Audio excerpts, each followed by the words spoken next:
Olá, Homo sapiens, hetero sapiens e mito amigos, tudo bom? Uma ótima semana para todos nós. Como vocês sabem, então, vou falar de uns temas importantes aqui, então senta que lá vem mito, não é?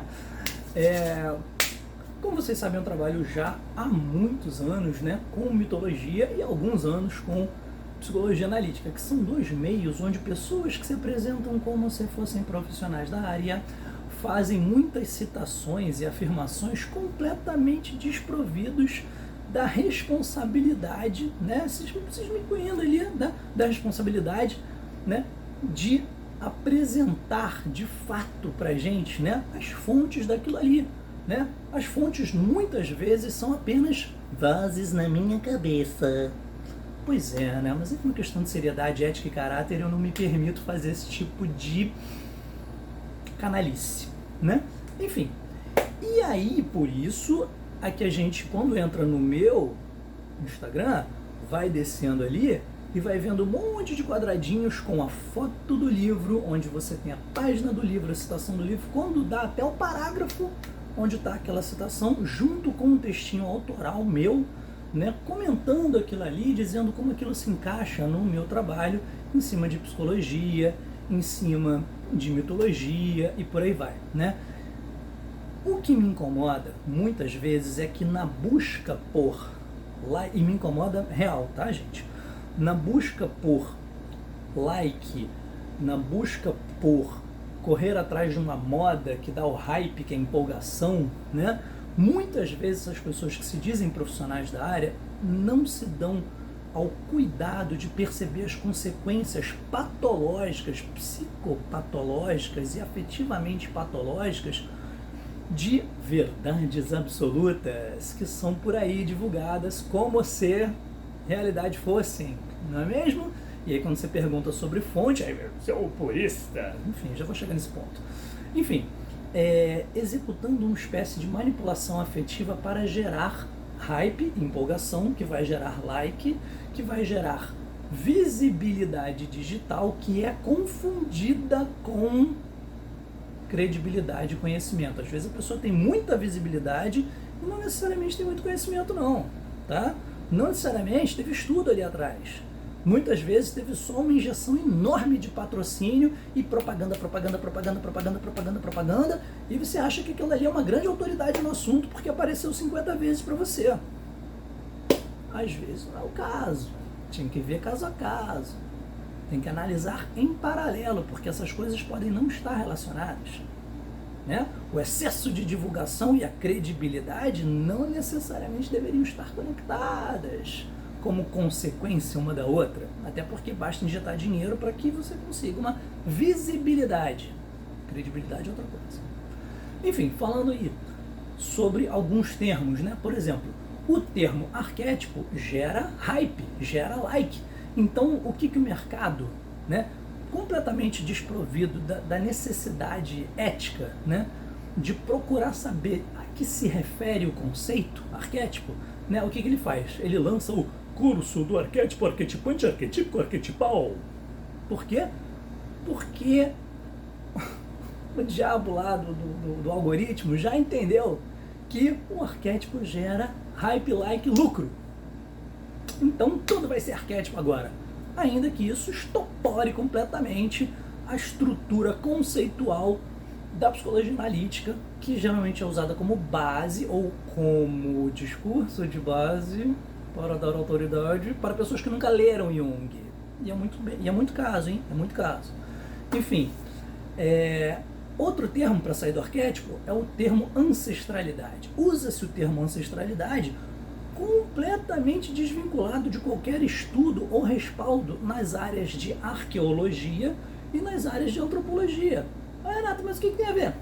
Arqueo, arcaico, logia, logos, conhecimento da antiguidade. Qual é a área do conhecimento que você acha que estuda a ancestralidade? Arqueologia. Antropo, homem, logia, logos. Né? Qual é a área do conhecimento que você acha que estuda culturas humanas? Antropologia. Né? Então, assim, sem menor respaldo em cima disso daí, usa-se o termo ancestralidade para legitimar determinadas agendas específicas que são sintomas Psicossociais de necessidades contemporâneas. Fui rápido? Fui, mas depois eu explico isso melhor. Se alguém tiver uma dúvida, manda aqui embaixo.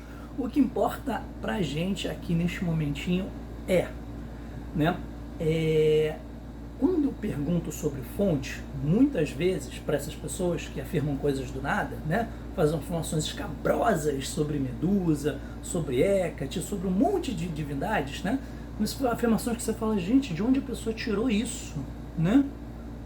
Enfim, vozes na minha cabeça. Né? Quando eu pergunto sobre isso, aí, Renato, mas você é muito purista, como se estivesse me chamando de, sei lá, de nazista, né? O fato de eu estudar, correr atrás da fonte e levar o meu trabalho a sério. Ai, mas você está levando o mito muito a sério, rapazinho. O mito é uma coisa lúdica e tudo mais e tal. Não, eu levo o mito muito a sério, sim, por dois motivos. Número um, é o meu trabalho. E quem trabalha com isso, ou se pretende trabalhar com isso, deveria levar o próprio trabalho muito a sério, não é mesmo? Segunda questão, né? É porque o mito não é só a historinha lúdica e tal. Também tem esse perfil, também tem essa leitura possível, porém não complexa e completa, tá? É uma leitura possível, dentre outras várias. Enfim, porque o mito, ele fala de representação e trabalha com imaginário psíquico, histórico, social, tá? Vai falar sobre visão de mundo, visão de mundo, entendeu? Ah, mas qual é o problema disso, Renato? O problema é o seguinte, você, queridão, queridona, que acha que reage ao mundo tal qual o mundo é, novidade para você, você não reage ao mundo tal qual ele é, não. Você reage à sua representação mental de mundo. Tem um carinha chamado Alfred Korzybski que fala que o mapa não é o território, sacou? A minha representação de mundo não é o mundo, ela é apenas a minha representação. Ah, Renato, mas qual é o problema disso? O problema disso é porque eu ajo muitas vezes no mundo com a finalidade de reforçar o meu mapa, né? De fazer com que o meu mapa de certezas geradas nas minhas expectativas da minha história continue fornecendo para mim alívio e segurança de estar certo, de estar correto. Para fazer isso, muitas vezes o que eu faço? Eu oprimo e detono a realidade, para que ela se adeque ao meu mapa. E quando eu oprimo e detono a realidade, isso também faz com que eu oprima e detone, muitas vezes, a individualidade de um sujeito que está para além dos rótulos. Né? Para facilitar a nossa vida, a gente mete rótulo nas pessoas, né? O fulaninho é etnia tal, gênero tal, sexualidade tal, faixa de renda tal, papapá, logo necessariamente ele é isso. Mas na vida real isso não se aplica muito bem, né? Na vida real isso é uma das possibilidades de se interpretar o cara previamente, porém sempre com juízos em suspenso, ou seja, eu acho que, mas eu vou lá ver qual é. Porque eu tenho caráter o suficiente para ir lá ver qual é e maturidade o suficiente para entender que os meus pressupostos sobre a realidade podem estar errados. E eu posso aprender, além do que eu já aprendi na infância. Aliás, uma coisa horrível é achar que a gente só aprende na infância, né? Queridos, a gente aprende 24 horas por dia ao longo da vida toda, tá? Enquanto a vida é aprendizado, ok? Enfim, a melhor coisa que a gente pode fazer é ampliar, esgarçar esse mapa interpretativo da realidade. Por isso que eu trabalho com rodas de conversa e por isso é que eu sempre incentivo que a gente tenha, dentro dos encontros Mitemente, dentro do Yum Café, momentos de troca, de aprendizado, tá? Porque a proposta de trabalho do Mitemente é inclusiva e com fontes. A gente traz a fonte, a gente mostra de onde saíram as afirmações, de onde saíram as histórias, de onde saíram as versões, tá?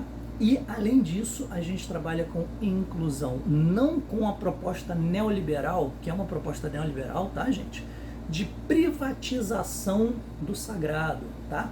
Ah, nós temos o sagrado masculino, o sagrado feminino, muito menos com uma pretensão infantil de projeção da sombra, ok? Tá? O que é uma pretensão infantil de projeção da sombra? Tá? Inflação do ego. Toda luz está no sagrado de um gênero X.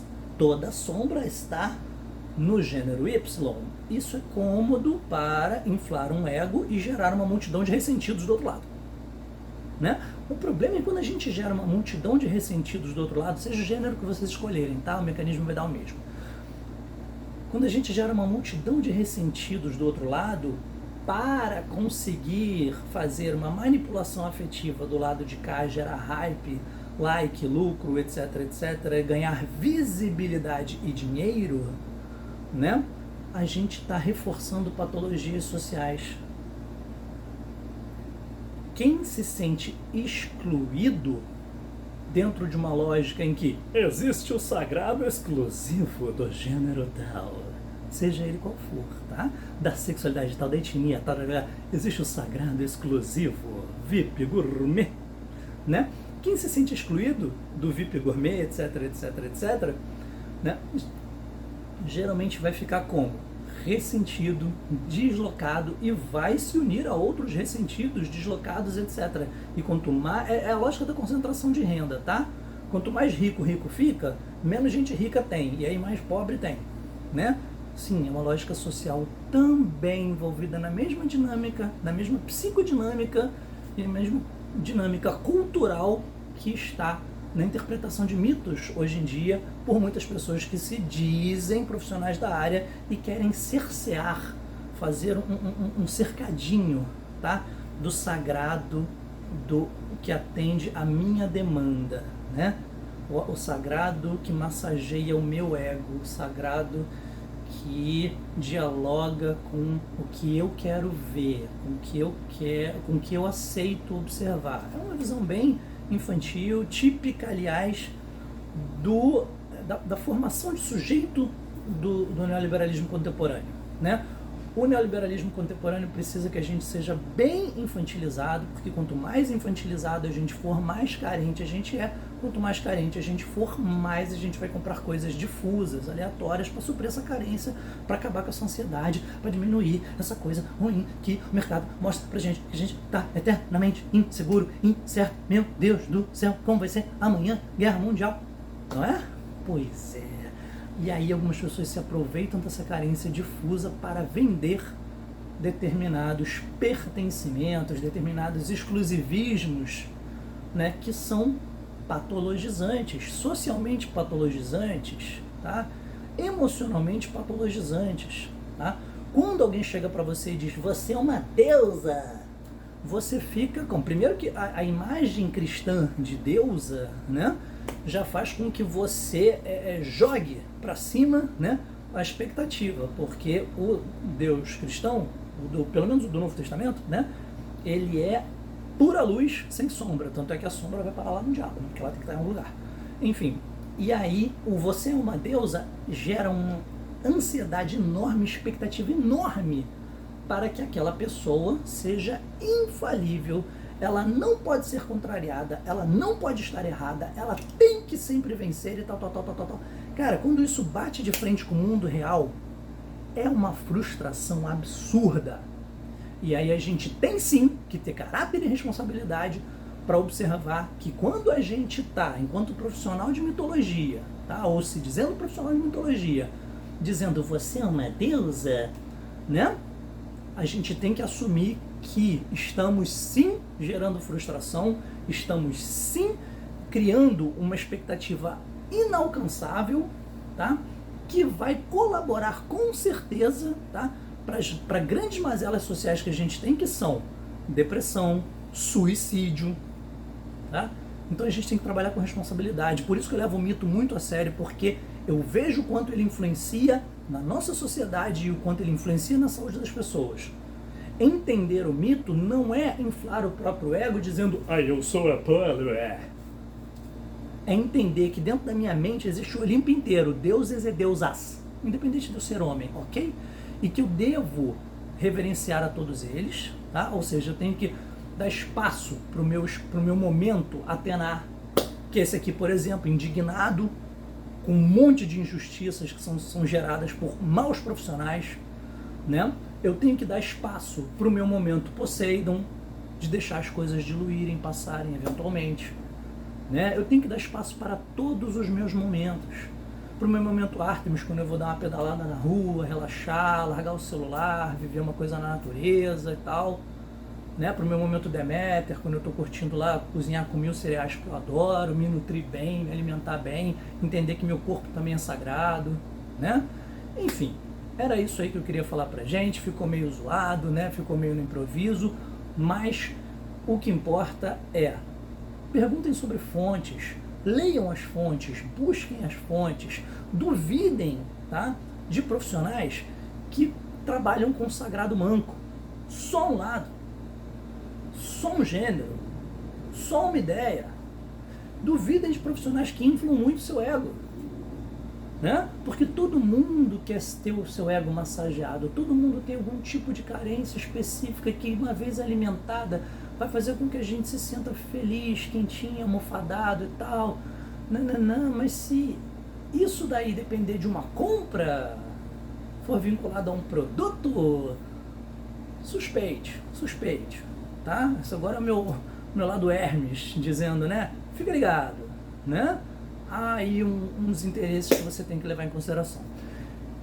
Enfim, dito isso, é por isso que nos encontros Mente em Mente a gente tem encontros dos grandes deuses e das grandes deusas, heroínas, heróis, todos os gêneros e todas as possibilidades, e a gente estuda sim, a sério e todos, porque divindades são relacionais, elas não vivem isoladas, tá? Elas funcionam em dinamis, umas com as outras. Então, é isso. Pequeno recadinho de segunda-feira, ficou um pouquinho mais longo do que deveria ficar. Espero conseguir publicar isso aí no Instagram sem ter que cortar em 2, 3, 4, 5 partes, né? E essa semana ainda a gente vai ter muitas maravilhas, entre elas Pandora amanhã, e quinta-feira pela manhã a gente vai ter Dioniso, tá? Sempre Contação do Mito, roda de conversa. Terça-feira às 7h30 da noite, no valor de R$53, com apostila, roda de conversa e gravação do mito. Quinta-feira, 9h30 da manhã, de manhãzinha, 9h30 da manhã, tá? Contação do mito e roda de conversa, sem apostila, sem gravação do encontro e grátis para quem quiser participar, porque o nosso trabalho também tem que ter esse perfil social inclusivo, tá bom? É isso, gente. Até a próxima. Quem sabe mito, se sabe mais.